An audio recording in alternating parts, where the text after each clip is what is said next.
Who would you guys prioritize if you had to have a bridge quarterback out of Brissett, Dalton, Mayfield, Darnold, Marcus Mariota, then like the ex-Commanders type people? Who actually would you prioritize as your bridge quarterback from this class? Denny. Can I say Gardner Minshew? I like that one. Gardner used to be fun. I go with Minshew. I like him more than those. Denny, I may not have realized that Minshew was a free agent, and I have to write about him. Yeah, I saw he was, and I thought, oh, he's clearly the best in the class. Yeah, I didn't know that. Jacoby Brissett. Come on. We have to revise the article, Denny. Wait, is this Jacoby Brissett slander?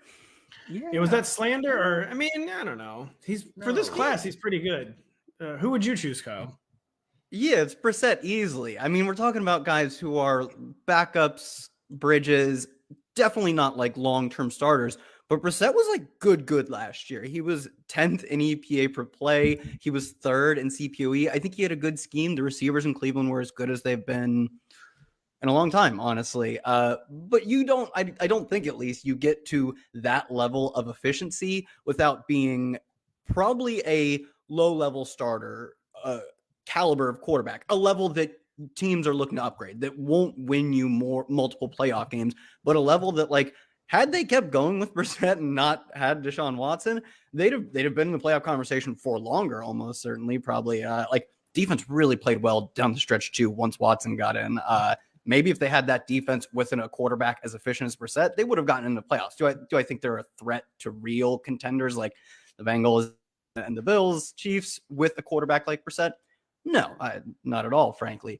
But his numbers say he was by far the best. Maybe you could like throw Sam Darnold in there, but the sample size is even smaller. And there's a very large sample behind Darnold that says he's bad. Yeah. So I think he's clearly the best of this class. I actually think it makes a ton of sense to go to Arizona and be their bridge until Kyler Murray's healthy, not, bridge in like a structural capacity, but just in a health-based capacity for Kyler Murray. I do think the problem with Brissett is there's just not another gear to his game. Like, it's station to station passing and occasional power running, and there's no other gear whatsoever to his game. And so I think he's best off as like a number 2 for like a winning team, but then he's probably going to end up like a bridge guy for one of these Southern teams. Basically, both Southern divisions are having wholesale quarterback turnover, except for the Jaguars.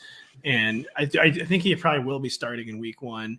Where I kind of agree with Kyle, he's the best of the class, but I agree with Denny that there's no there to the rest of his game. Like he's a finished product, to put it mildly. Yeah, he's not in that like Tannehill reclamation project. That's the one that hit like most recently, where you thought maybe there's still like another gear there. Like you said, we actually have a very strong idea of who Brissett is, and it's not the future. It's not even like a 1-year level of playing. Hey, it's Matthew Berry from NBC Sports and Rotoworld.com. Just want to thank you so much for watching what you just watched, or at least being too lazy to click out of it after the autoplay just kept it going. So either way, thank you so much for just letting it scroll by your screen. And now I'd like to ask you respectfully,